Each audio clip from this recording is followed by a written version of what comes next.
Good morning, good afternoon, good evening. My name is Rhonda Student-Kaiser, and I'll be hosting our BigFix Decoded webinar today on Session Relevance.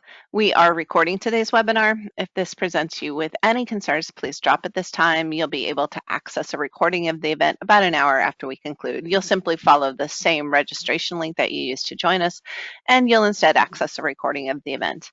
If you have colleagues who weren't able to join us today, you can share your link with those colleagues or friends or fellow Big Fixers, and they'll be able to do a quick registration page and access the recording directly. We do encourage you to ask questions throughout the course of the event today. Just add your question to the chat box and we'll answer either in the chat or we'll feed your questions to our presenters at the appropriate time. First, though, let me introduce you to our presenters today. So along with me, as usual, and happy to have them here, is John Talbert, our Director of BigFix Professional Services, and Joe Saylor from our BigFix Accelerated Value Program. And then the star of today's show is James Stewart, or JG Stu, who is one of our BigFix DevOps leads, and I swear he's had almost every role here at BigFix that you can imagine. And he looks remarkably like his icon. It's true. Yeah, that's a steady one. So I'm going to quickly change presenters to James so that that we can have him going, and I'll do just a little bit more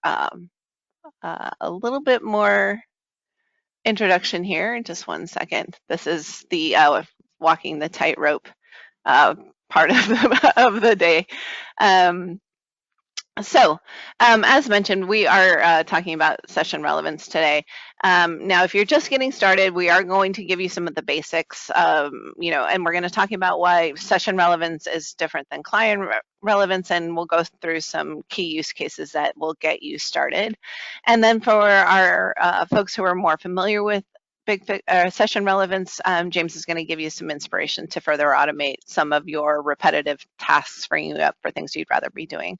So let's start by that key question. What's the difference between session relevance and regular relevance that you might see in fixlets analyses and other portions of the BigFix capability? Maybe John, you could take that and kind of kick us off. Yeah, I can take that. But before I do, raise your hand if you weren't a BigFix customer at some point. Yeah, so everybody here that's presenting for you today has been sitting where everybody in the audience is sitting right now. So great to be amongst good company. When I'm thinking about session relevance and relevance in general, this is part of BigFix. It's what the client relevance is used to let the agent query information about the local computer. Its domain is like files and a registry and services and things of that nature. It's evaluated by the client. That information goes up to the server. We've got a second piece of relevance that's called session relevance. And instead of querying the computer, it's designed to query the data that's been collected. So client relevance collects data, session relevance lets you get that out for reporting. It's used in a bunch of different places. It's in the console, dashboards or wizards use session relevance to pull data into the interface to be able to display that data and for you to then action against them. Web Reports uses it. REST API uses it well. There's a ton of different use cases for these, but rather than hog the mic, Joe, do you have a favorite use case you want to share with us? Yeah, so I mean, session relevance is a server-based view of relevance, right? And we get three main superpowers out of this server-based view. The first thing that we get is this omniscient view of everything that's currently happening on your endpoint. So properties, analysis results, that sort of thing. We can see all of that. You also can see what you could do on those computers. So this is a content view. You can see and interact with all of your fixlets. So things that are not currently doing things, but we can inspect all of them from this top-down view. And then you can also inspect what you have done. So we can see the results of your actions, or what actions are currently running, what's open, what's stopped, that sort of thing. So those are the three main things we could have access to, almost all of my favorite stuff with session relevance is in that second bucket, the fixlet inspection, because there isn't any way in the console or in web reports for you to just look at all of your fixlets at the same time. And even in like a really bare bones implementation, you will have many thousands. So, an operator just clicking through can't tell at a high level what's in them. You just can't. So enter session relevance. The very first thing I end up doing with most of my customers, especially standing up a new BigFix instance, is interacting with their network team, because the network team always has a security focus. That's their job. And part of what our job is as the BigFix server is to go download files from the internet. Very common thing. We do it everywhere: patching, software installation, all that stuff.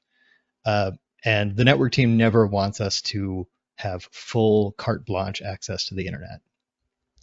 But how do we tell them what we need access to? How do we tell them what URLs or domains we need to be whitelisted? Well, enter session relevance. So it's possible with session relevance to inspect every one of your fixlets for their prefetch URLs, for the place that they will be downloading files from. And then we can get this nice list to hand to the network team that says, hey, this is all of our content. This is where we're going to be pulling files from. Approve or disapprove individual items, but this is our finite list. And that's been a very successful way to get the BigFix server, to be allowed to access what we want with like minimal friction with the network team. So, for example, we can actually see what URLs are being used in our custom fixlets by inspecting it with session relevance. So here I'm showing the presentation debugger that you get from the BigFix console. And in here, I can run a query number of custom Bez fixlets, which will tell me that I have 17,000 custom fixlets in my environment. And then I can go further from that, and I can actually inspect the actual action script to get to those values of the URLs being used. So I can do scripts of actions. Well, I have to spell it right. Actions. So this should get, well, didn't spell that right either. Hey, wait, so James, before you go further, presentation debugger. Yes. This is a special place that not everybody may know how to find it. How do we find it? Yes, so that is found in the console. So here I have the BigFix console open and logged in, and you'll notice here I have this debug menu showing up. But the trick is you may not have this debug menu appearing, but I currently do. But you'll see that here, since I already have the debug menu available, it says debug dialog, and it says Control-Shift-Alt-D, and that's actually the keyboard command shortcut to get to the debug dialog. But once you open the debug dialog, you can check and uncheck this show debug menu option here. So if I uncheck this, the debug menu disappears. If I check this again, it reappears. So the way you get to this is actually by doing this keyboard command and then enabling the debug menu. And then once you have the debug menu available, then you go to the presentation debugger, and that will actually get you to here, which is what I'm demoing right now. I absolutely love the vast number of keystrokes required to hit this. Yes, like the secret handshake here is you just roll your face on the keyboard and it enables presentation debugger. Yeah, we love it. We don't want you stumbling across this accidentally. We want you to be here on purpose. And is anybody else astounded by James having 17,000 custom fixlets? I was, yes. Yeah, I got a lot. Going on in there. But yes, so this should give me now all of the actions of all the custom fixlets and then all the scripts of the custom fixlets. So this should be an even bigger number if this evaluates. Well, maybe not much of a bigger number because I don't have that many with multiple actions. So now that I have this set, I'm getting all the scripts of all the stuff. If I were to return everything, it would be a huge block of text, and I don't necessarily want that. So then what I can do is I can come over to Stack Overflow and I can say, hey, how do I get regex matches for URLs. And so here I pulled this regex right here, and that's really all I need to do to parse this out. So I can do matches, and then regex, spelling is important, of, and then I have that regex ready to go. And you're using number of in front of this just because you don't want to spam the screen with 17,000 lines of text, right? Exactly, because it would take longer and take more RAM and more effort to display 17,000 worth of stuff. So just showing you like as these numbers change and stuff like that to show that there's something. So I'd do like names of or number of to kind of get a gauge of like the scope of what I'm returning and what I'm actually looking at. But right now I don't want to show you everything because it's way too much. So now I should be able to run this, and I should get actually I get a bigger number because there's multiple domains, multiple prefetches, and a lot of stuff. So now I'm actually getting way more stuff. And then if I actually go to unique values of, I should get less, hopefully. Yeah, so there, I only have like around 6,000 or so. So I can actually just delete number of, and I can actually just show you the results. Now I have it down to a much more manageable level.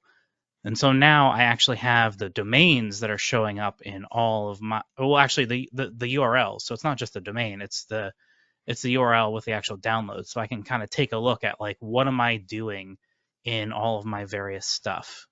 So I got a lot of different domains, a lot of different stuff going on in here. So those are the individual downloads. Can you shorten it to just the domains to get a tighter list for the network team? Exactly. Yeah, that's a great idea. So, the first thing I'm going to do is I'm going to carve off the HTTP or HTTPS. So I'm going to do that by getting following texts of firsts and then of its, and then I'm going to do colon / / I guess I actually don't need this in parentheses like this. That would be unnecessary. And so that should carve off the protocol at the very beginning of the URL, but you see we still have all the stuff after the end of that. So then what we want to do is we want to slice off everything after the first slash. So we want to get rid of everything there. We want to get all the stuff before it. So we want to do preceding texts of firsts of, and then we're going to put the slash in here. And so now we have just a set of domains. And what we should find also as we have done this is the number of all of these things are shrinking each time. So if I say number of, because I'm getting the unique values of them, I'm down to 552 domains that I'm returning. But if I delete just this part here, I'm going to get a much bigger number. So that's the nice thing about this is like as you're continuing to filter down to just the results you want, then you have a much more manageable set. And even this set is probably bigger than you actually need because this includes subdomains and other stuff that you might not need for your network team. So you might be able to limit this even further. But at least this is like a nice starting point, something much more focused, which is great. So James has an absolutely miraculous memory for objects and methods inside of BigFix Relevance stuff. I do not have that level of iron trap memory for all this. So, one thing I like to do is use our introspectors to tell what objects and what properties exist for those objects inside Session Relevance or inside Relevance in general. I do this with Client Relevance as well.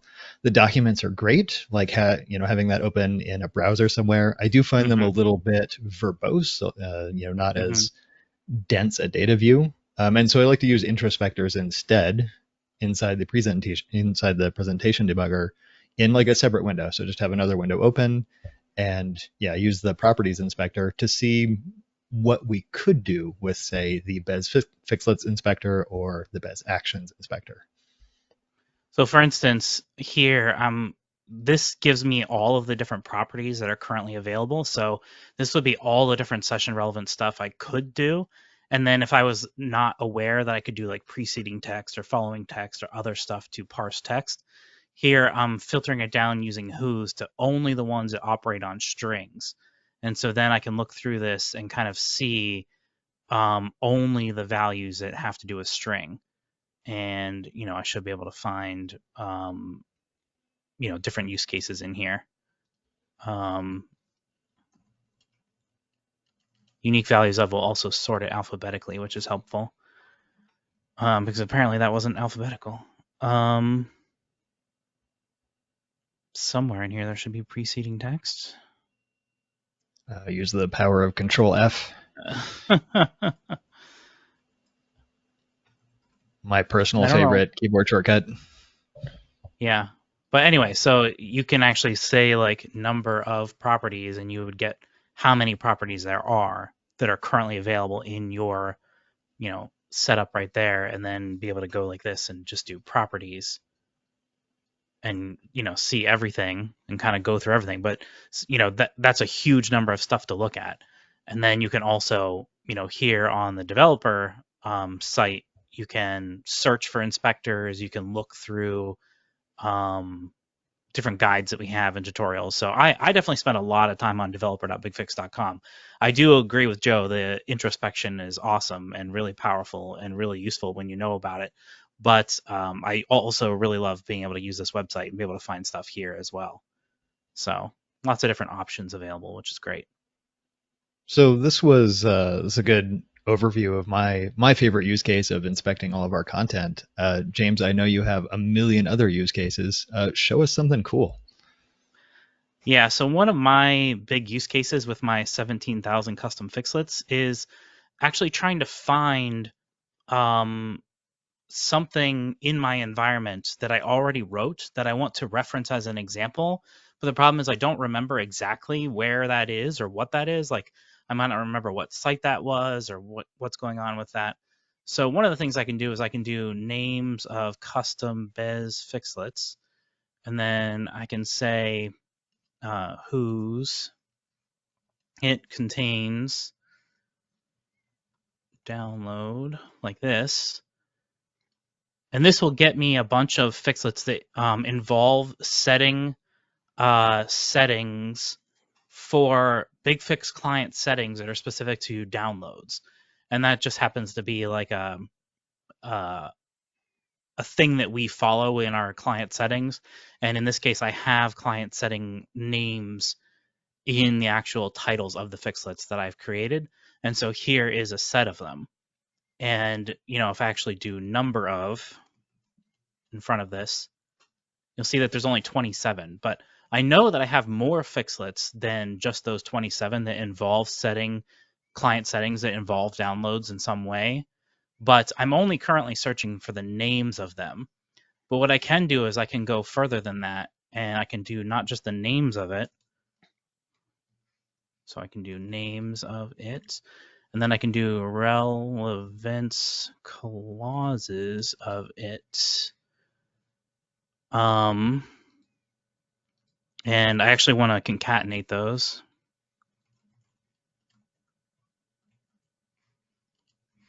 So hopefully that gives me back to that 17,000 number. So now I can try to search it. And so like how I would do that is I'm going to say it as string whose it contains download like that. And you see now I'm down to 29, but before I had 27. So I've actually found 2 more results than I had before. So get rid of that number of. And so now I see somewhere in here there should be some that do not have it in just the name. Oh yeah, I forgot I'm getting the names and the relevance clauses, which is maybe more than I want. So I can do tuple string items 0 of, I believe. And that should just give me the names. There, so in there I just got the names. So I was getting like a bit of everything. So what you'll see here is a bunch of these have it in the name as before, but these two up here, these actually don't have that string in the name of it, but they do in the relevance clause of it. And that's because you'll notice here, I don't have the underscore before the download here and here, but I do in all of these others. So now I've gotten more results, which is awesome. So now I'm basically searching across all the names of all my content, and I'm searching across all of the relevance clauses of my content. But I can go even further. So earlier we were searching through the action script of all of my actions in order to find the URLs in prefetches, but I can go even further, and I can basically do the same thing here. So I can do concatenations of scripts of actions of it. So now I'm searching the actions as well, hopefully, and I'll put number of in front just to see the number of results. And so now I have 33. So I went from 27 to 29 to 33. So I have more results available. And so if So I a couple delete, of little points here on the presentation debugger. We're really nesting statements here. It's probably a little hard to follow. One of the great things about presentation debugger is that when you click on all of these its, they show you what it is referring to. And so in this case, we have it as string and then it contains download, and that can be very confusing for the old meat processor to identify what's going on because they're sequential, but not really sequential, right? So, just clicking on the its to see which object you're referring to is really great. I also want to make a note that the tuple string items sound really intimidating because nobody ever uses the word tuple string out in the wilds. Like that is not a thing that non-BigFix people do. And anytime in BigFix you separate objects with a comma, that effectively makes it just a set of tuple strings. And a tuple, in terms of like other programming languages, would just be an array. So this is an array of, right now we have 3 different items. We have names of it, that's tuple item 0. We have concatenation of relevance clauses of it, that would be our tuple item 1. And then concatenation scripts of actions of it would be tuple item 2.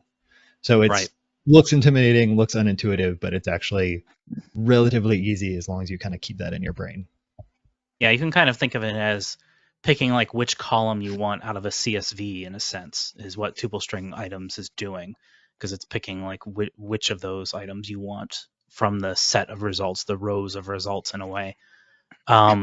Yeah, relevance is basically written in the way I prefer to write relevance. It actually goes from right to left. So we're starting with custom bez fixlets as the full set of things we're operating on, and then if these its here are getting different properties of custom bez fixlets. So all of this is pulling out 3 different sets of things from custom bez fixlets. And then this it as string is actually operating on that whole thing to turn it into a string so that I can easily search it using this who's here. So I'm doing like a string-based search against that set of strings. So I'm getting all of this information from all of custom bez fixlets, turning it into a string, and then I'm searching that string. And then tuple string item 0 here is just so that I'm getting only the name, because I only really care about the name in this case. I don't necessarily care about everything here. So the other thing is, okay, so great, I have this list of names. Now let's say I want to go and dig into one of these in particular and learn more about it and kind of see where it is and see what's going on here. This names of it, I can actually change it to links of it. And so instead of a name, it's going to give me a link. And I can show you what that looks like in this string view. And it's going to look like HTML, which is what it is. But I can't click on the link here because I'm in the string view. But you'll notice right down here we have this little HTML view, which is handy. And so I can evaluate this, and it'll actually make it show up as actual HTML, not just as a raw string. But the trick here is in HTML, HTML doesn't care about spaces and returns and stuff like that. So I have to actually add that in myself. So I can do concatenations of, and then I put in an actual HTML tag to make it split onto new lines. And I can't spell. This is why I use copy and paste everywhere. my second favorite keyboard shortcut. Copy and paste. Yeah. Yeah. It's pretty important. So now here I have all of these results showing up as actual HTML links.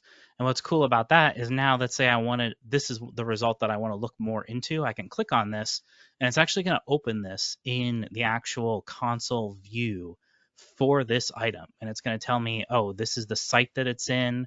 This is who created it. Imagine that, it's me. I'm the only one that's done and created things in my lab environment, but still helpful to know who created it, what the source release date of that was, when they created it, when they last modified it. You can actually see the relevance clauses and the action script to kind of see like, oh, is this the example I was looking for? Is this what I want to do? I can even see here if there's a description that tells me anything interesting and all that stuff. I can see what computers are applicable. And then say, well, maybe that wasn't the one I wanted. Maybe it's actually this one. So I can come in here and open this one and I can see, oh, this is in a different site. It has a different category. It has a different source. It has a different ID. I can see, the relevance clauses and all that kind of stuff. So I have way more ability to view things. So it's not that exciting just to be able to search the stuff and see like the names of, but this makes it like much easier to dig deeper, which is really kind of amazing. This is a good segue into how this stuff is sensitive to where it's being run from. So this is a console link, what it's spitting out right now, because we're running it from a console view. But session relevance can be run in many different places, and there's a bunch of there's an embarrassing number of secret handshakes that we're gonna have to go to show you these things. But in web reports, for instance, the link that this spits out will be a web reports link, and it will send you to the content that we're looking at in the web reports view, not in the console view. So just that context sensitivity is just something to be aware of and can be really useful, when used properly. Yeah, so you'll notice here this link ID open fixlet link is specific to the BigFix console. But if I actually take this over and bring it into web reports, there's a little secret. You can run session relevance in web reports. So here I've just logged into web reports. This is the default page in web reports. And up here, you'll see this page equals, and you can put in Q&A here. But if I put it in like this, it's actually not going to work because it's actually case sensitive. So it has to be all capital Q&A. And this will actually take me to this, which is essentially like the presentation debugger, but it's in web reports. And if I paste in kind of the same thing that I've been showing, it will give me the links to the item, but it will actually be in the web report style, not the console style. But I could actually like copy this link right here and paste it in. Because this is in Q&A, I can't actually click on it. But if it was a custom report, I would be able to click on it. But this will actually take me directly to that item. So I can see, here is the task name, here's the site, here's the task ID, here's who created it, here's the source release date. So I'm going to see all the same information that I saw over in the console, but I'm seeing it in web reports instead, which is pretty neat to be able to just hop over that easily and be able to see it. And one other little note about context sensitivity here. Web reports users are fundamentally a little different than a console user is. So if you are running something, running some session relevance in your console, and then you toss it into web reports, your results might be a little different because the view is not exactly the same and your permissions may not be exactly the same. So don't panic if your results are a little different. And they can be identical, and you can have permissions exactly identical, and that can all be great. But yes, there are cases where that's not going to be there. Not going to be exactly the same. And that's important to understand the context that you're running these things in and why that might be different. So there's one other little secret handshake thing that we should probably get into, and that's custom web reports. I don't think we're going to go too deep into it, but we should show the secret handshake, the relevance tag for this one. Oh, yes. So this giant source window. In here, I can actually type in a tag that looks like this. And then inside of it, I can put in a session relevance query, like number of custom biz fixlets, which is, kind of what I've been showing. So here I'm getting back that result. So there's that 17,000 number. So this is yet another place where you can run session relevance. And ideally you would do something a little more interesting than this. And you could actually, have this as a custom web report. And you could even then save this report and then make it available to other users of your web report system. So this is yet another place you can use session relevance. And it's worth mentioning here that this is just HTML. Other than these pre-processor tags, like if you could put a break in there and then do number of Bez computers. Oh, so you're saying like just copy take the whole that thing, thing. copy it, paste it, put a break tag between them, like just a normal slash a BR tag. Yeah. And then So I change this to number of Bez computers. computers. And, I could even say,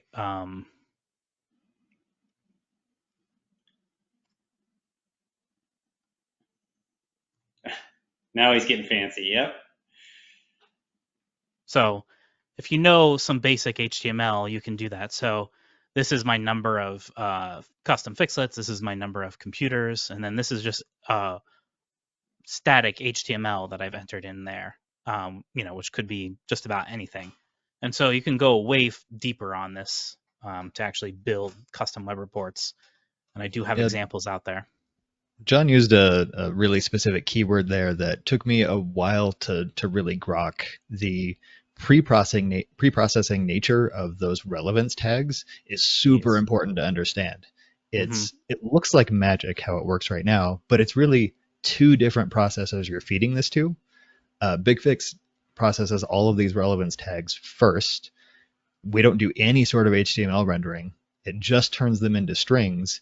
And then after all that's done, after all of the relevance tags are processed, then the HTML processor comes through and renders it for you. So like in your mind, separating those two steps like really helps clarify what's going to happen when you create any of these custom reports. Yep. That is very helpful context. So and one other tiny detail, this is not available by default. It's a setting. You have to enable that custom button there in the Explore Data tab. That has to be enabled. It's a registry setting on the web report server. Just realizing I should make this bigger for the viewers at home. But yeah, this custom button, yeah, you have to enable that, which is a little bit of a bummer. But yeah. I just posted the link for those people who are interested in doing this in web reports. There's a process doc there that shows you how to enable this. So feel free to take that and use it well and with great responsibility. So another area that we can use session relevance is using the REST API. And so this is just really basic REST API using the URL, and it's /API/query ? And then relevance. And here I have number of custom Bez fixlets again. And so again, I'm going to get that same number. And then, I could change this to number of Bez fixlets by just getting rid of the custom and running that, and I should get a much bigger number. So yeah, I have what is that, 250,000 fixlets apparently. So that's quite a lot. But yeah, so you can run session relevance queries using the REST API. And here, this is just it demoing with the browser, which is not super exciting, but a really good way to kind of test things and try things out.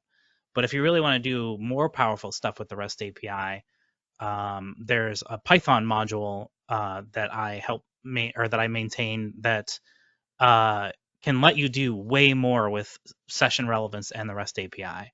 And so I have different examples of that kind of thing in here. I can actually just run this Python module, and this Python module is available on my GitHub. It's open source. Anyone can use this. And if you just run this Python module directly, you can run session relevance queries directly through it. So you don't really need to know Python. You can just run this, and it gives you this interactive command line interface, which is pretty cool. And you can see like the information of like the thing that I'm logged in with, and I'm logged in with a different account.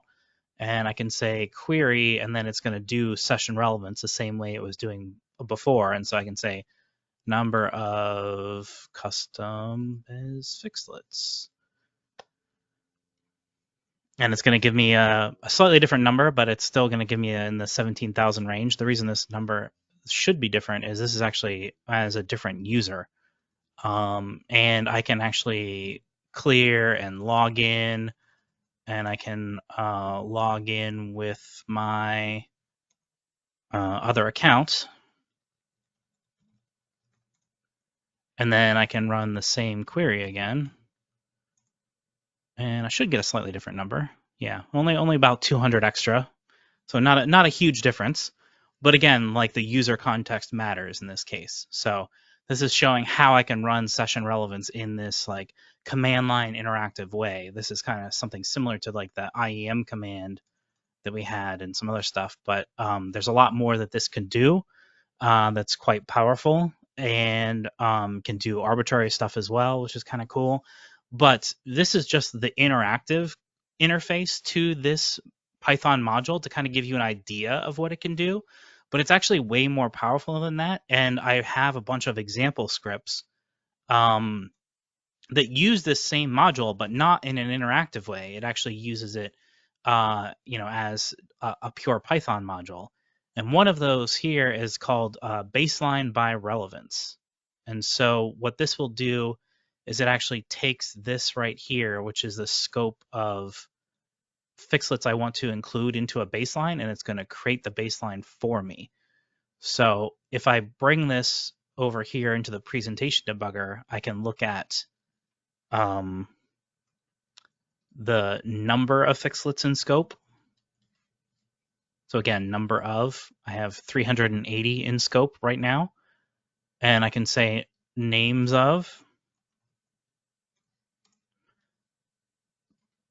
And so I can get a set of all of the names of stuff that are in scope, which is pretty cool.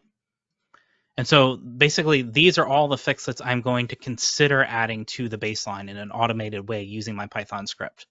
And so the way this script works is it actually pulls different data from those fixlets. And so I can actually see that here.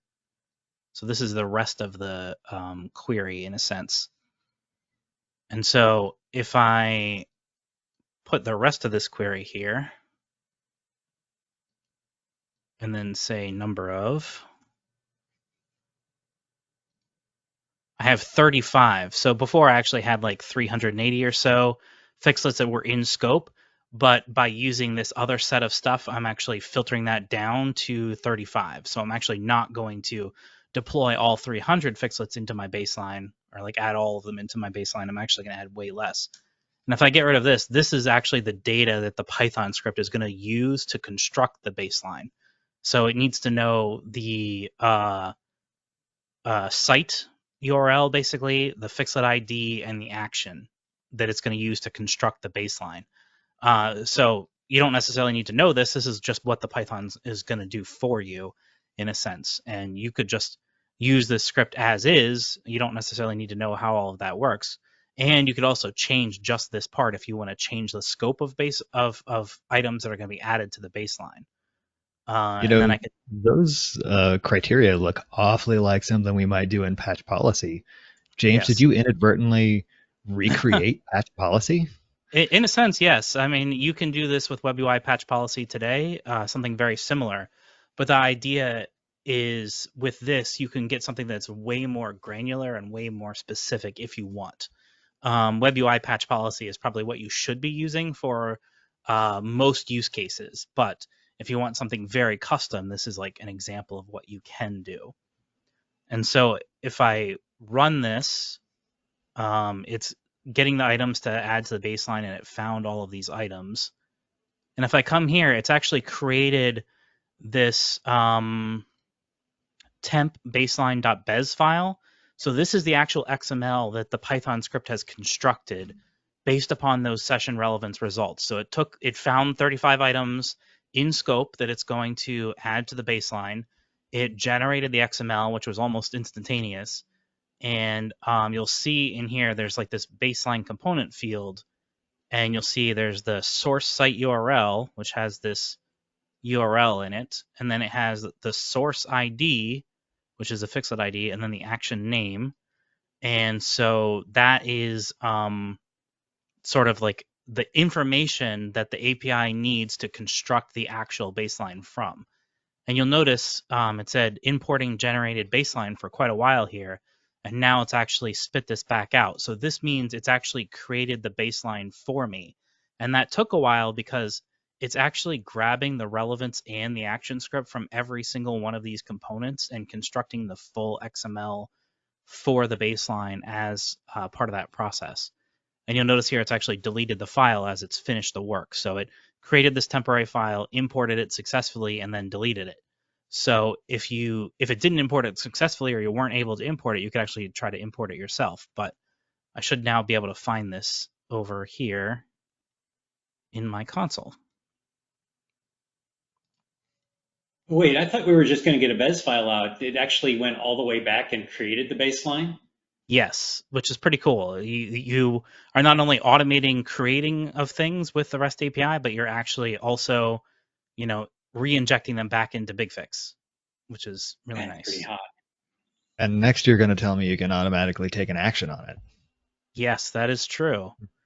So here is the actual component, or the actual baseline that it created. And so you'll see down here it has 35 components in baseline, which again is the same set of components that were in scope that we could see in the presentation debugger and in the REST API and other places. So and in the output of the script. So this is all the stuff that it added to the baseline itself. And you'll notice it has like custom patch and baseline, and then today's date. It just automatically added that today's date as a part of the script.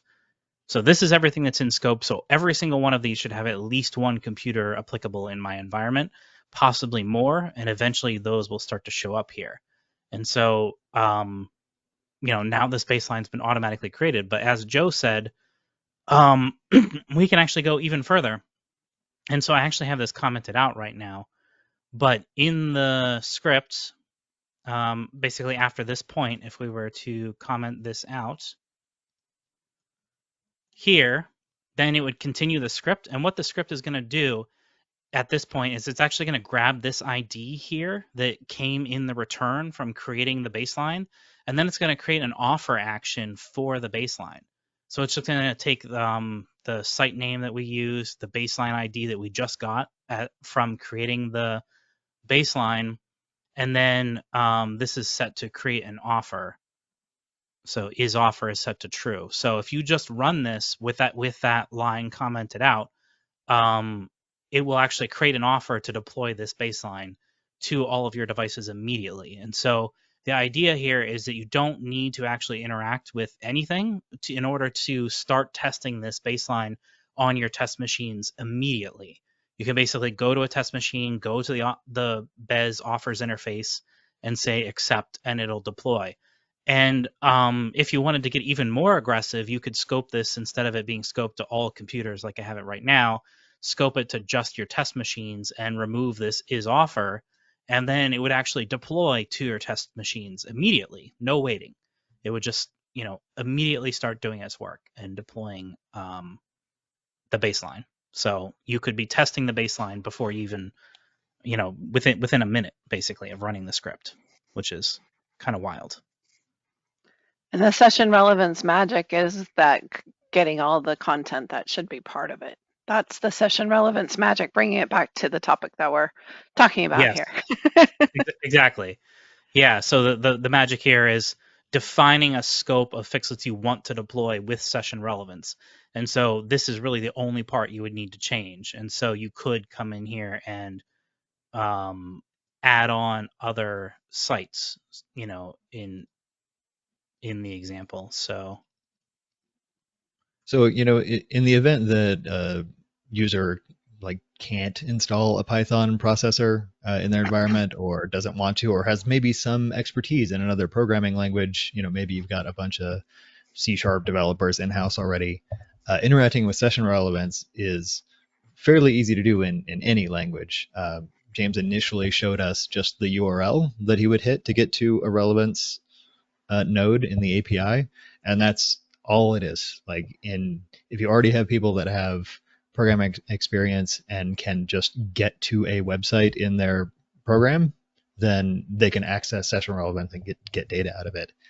If you don't have any programming experience, we provide an IEM.exe tool that is a REST API interface specifically built for BigFix, and that you can get to through as simple as just like a batch script.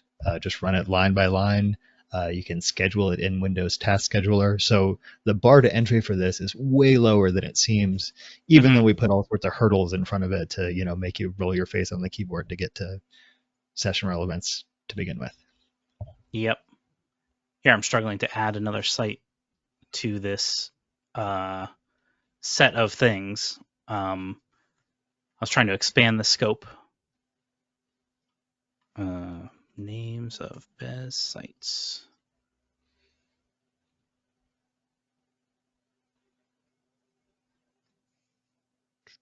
Why is that not showing up for me?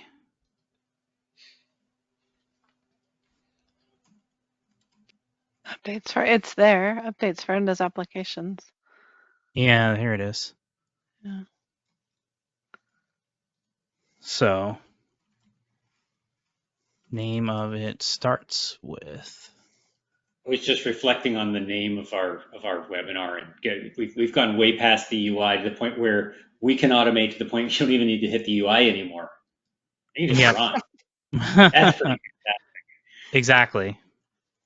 You don't need the UI when you can see the matrix. That means we're coming out of our pods. Oh no! You can pry my pod to my cold dead hands. Nice. Yeah. So here I've successfully expanded the scope of what Fixlets would be in scope for this, and then if I went back to that relevance that I was using here, we could get an idea of just like how many would actually be in scope instead of all of those, because it won't be all of them. Yeah, so 53. So I went from 35 to 53 by expanding the scope from 380 Fixlets being possible to be included to almost 5,000. But my computers, luckily, are not relevant to all 5,000 Fixlets that we have. Otherwise, I'd be in pretty bad shape in my environment. If I were to generate the baseline using just this part of the relevance here that I wrote, then I would end up with a baseline with 53 items instead of the 35. And so I could come in here and paste this in there. And that should be all there is to it. And I could just run this and it should do its thing. So yeah, again, found 53 items. It's going to run them. So, in terms of other interesting ideas for use cases here, I think we've explored, the mechanics of session relevance quite a bit. But for stuff that you might actually want to use, initially I talked about kind of the positive use case where we want to find downloads, like specific download URLs and domains. That's a positive use case where we need to find stuff and use it somewhere else. But there's a negative use case too, where you have learned a lesson, probably the hard way, and want to find where that hard lesson is in the rest of your content. Very recently, I had an enterprising young operator decide that he very badly needed to find a specific file out on all of his endpoints, and he didn't know where it was, so he decided to search the entire C drive. And of course, anybody who's had the misfortune of doing that before has probably noticed that that's like a 20-minute operation for the client to get through. And it kind of brought their whole environment to its knees. we of course found one of those things on our own after we noticed that everything was broken, but we didn't have any way to just eyeball the console and find other places where descendants of folders had been used. And so with session relevance, once we learned that lesson that we should not be using descendants of folders, we just looked at all content. It was a very quick thing to get done on the server and find every bit of content that was very expensive from a like C drive search perspective. And that saved us a ton of time, like absolutely unbricked their environment, and it was only available to be used through session relevance. Did I spell descendant correctly? I don't know. Apparently I did. So maybe I'm not using that anywhere. Probably not, because your environment wouldn't work, right? Yeah. I'm surprised I don't have at least one example somewhere that uses descendant. WMI is another big one, right? Like, oh yeah, WMI is okay to use in relevance for the most part, but too many of them, and you'll saturate stuff, saturate your environment, make it perform really poorly. Yeah. So the idea is once you've learned a lesson that you want to not repeat, you can then go and try to find where else you've accidentally used it. So we're getting down towards the end of our time together. This is a perfect reminder to anybody who's watching today. If you have questions, please give us those questions. We can try and answer them as we go forward. But also, if there's anything that we had planned to talk about, this is also a reminder to the rest of the team that we should bring those things up. Yeah, the thing we haven't gotten to yet, that's yet another secret handshake thing for relevance, is how to install dashboards and how to debug dashboards. We mentioned it a couple of times. They're very much like the web reports, custom reports interface, only you can see them either through the client. There are client dashboards and there are console dashboards. You've obviously interacted with them at some point, the deployment health checks dashboard and, like, say, the license overview dashboard. These are all things that you could make, like you could make custom versions of these, but it's kind of difficult to figure out. Like it's very much behind a wall. So James, you want to show us how that works? Yeah, so the first piece to know is in the debug dialog, this load wizard is actually for dashboards as well. Load wizard and dashboard are actually the same thing. And so it is how you would actually like load a dashboard into the console. But I actually have what's basically a self-directed lab on how to build dashboards and web reports actually. And it all kind of starts here at this link in my GitHub.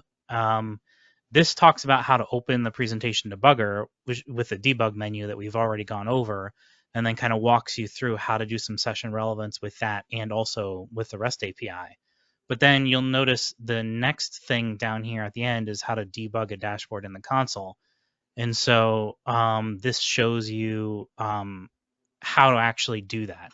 And I actually provide a hello world Ojo template, and it walks you through creating the folder, putting the template that you download from this link into there, and then using that load wizard feature, which again, it's a dashboard, but we're actually, it uses the load wizard interface and walks you through exactly how to do that and shows you what that will look like.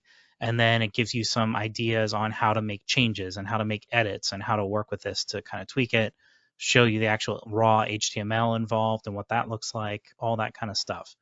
And then down here with this next thing to go even deeper is a data tables dashboard. So I have this generic data tables Ojo file, and you just download it from my GitHub. You don't need to create it yourself. You put it in the same folder, you go through the load wizard stuff, and then it'll show you what that looks like. And it'll give you option, like show you how to like search using the data table search that's built in, and then make changes to it so that you can make it do something entirely different, and get entirely different results in the same dashboard. And then it'll show you how to take that exact same thing that you just did as a dashboard and how to make that a custom web report in web reports. And so it'll walk you through that process, and actually you'll then be able to see the exact same results in a web report as you saw in the dashboard. So as long as what you're doing is pure session relevance, which again is what this whole webinar is about, you can do the exact same thing in a console dashboard and a web report, which is very powerful and very neat to be able to do. Not true of all console dashboards. Yeah, and for me, these examples, like these bare bones examples, are just absolutely invaluable because, much like all of the other secret handshakes we've gone through here, just setting up the Ojo file is surprisingly difficult. And when you have, you can go look at the license overview dashboard, but that thing's a monster, right? Like there's so much text in there. Having these that are stripped down to just the little elements you need makes learning how to interact with it just 1,000 times easier. Yeah, exactly. So there's a relevance clause in here that we already showed, and then there's just this hello world and results stuff. So there's not that much in here. The rest of this is boilerplate stuff that you need for all dashboards, which is kind of a lot, but that's kind of the point of the self-directed lab, is to walk you through all that. And there should also be a link to a presentation in here somewhere. Yeah, intro to BigFix dashboards presentation. So there's actually a presentation that goes along with that normally I would be giving, but that's a different webinar. Yeah, and we did do a dashboard webinar a number of years ago. I think if you search on in the BigFix Forum under events, you'd be able to find it, as John did take us through building out a dashboard at one time. So yeah, great stuff out there. I think the thing that is lovely about all of this is that the BigFix community and, James, this is not something that James is hiding behind a firewall. This isn't something that you need to pay for in order to get this excellent content. This is something that you can use for free and build your expertise and build for your environment, with only your imagination as a barrier. Yep. And I did run my script again and actually have it create the action for the custom patching baseline that we created. So here, the offer is already created. It has, pending offer acceptance on one of my computers. So, and it has all the stuff that was added, including, a greater scope than the previous one. So it has more components in it. And so it kind of gives you a preview of what you can do. All right, last chance. Any last things we want to cover today? It was a surprisingly quiet crowd. We didn't get a single question from the audience. That's unusual for us. I guess that's because we covered everything in so much comprehensive detail. Still open for maybe one question if anybody's got any, but otherwise we can wrap things up. All right, well, let's go ahead and assume we're going to move on forward. If you did have a question, you can always just drop it into the forum. We'll happily answer questions offline. Do want to thank you all for joining us today. As mentioned, we did record this. The recording will be available in about an hour. You can follow the registration link. And thanks, James. Thanks, Joe. Thanks, John, for all of your hard work in putting this together. Really appreciate it. And we'll be back in about a month with our next BigFix Decoded webinar. And check out our YouTube channel about mid-month, and you'll see Joe again with BigFix Briefing Room talking about all the goodness that's going to come out in September from our friends at Microsoft and others, and all the good new content that you can take advantage of. So thank you all. Have a wonderful day. Thanks, everyone. Bye.